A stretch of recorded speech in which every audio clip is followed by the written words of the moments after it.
How to train your grip for the deadlift is also a hotly debated topic.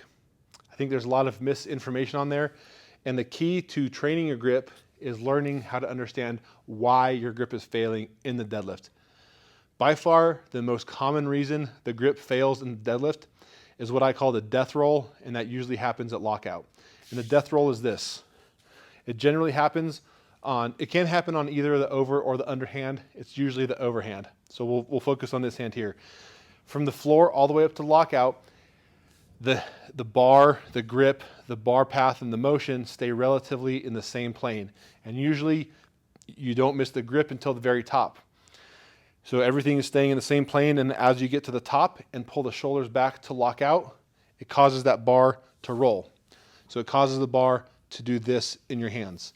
So when training to strengthen the grip for the deadlift, that is the thing that we have to strengthen and get better at. So things like the grippers that you crunch, or anything where it's static, then that is not ideal. So static in terms of you need to combat the rolling of the bar, which is dynamic. So training to combat that death roll of the bar getting peeled out of either hand at the top, that is why we miss the grip on deadlift, and that is what we have to focus on to strengthen. So I have a few really good exercises that I like to focus on for that grip. The first one of those being what I call just a suitcase lift. You can set up in a power rack with a bar a couple inches below where you would lock out and do it single-handed. You can either do it in front of you or on the side, but you will just set up with the bar in the power rack, load it up, and it'll be very surprising how little weight it takes. And what you want to do is just pick it up and hold it for time. And what doing that single-handedly is going to do is cause that same effect of why we miss the grip on deadlift.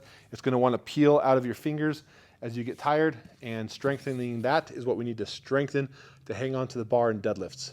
And similarly to pulling in the rack like that, any sort of single arm deadlift is a great way to train it, because it's not going to be challenging for the body. It's not like you need to load up a max effort deadlift to train your grip. You can use very minimal weight and use one hand, and you're going to replicate the exact same kind of force and leverage that happens when you miss a grip on a heavy deadlift. So doing it single hand is a great way to keep the stress on the body low, but emulate exactly what happens when you miss a deadlift grip.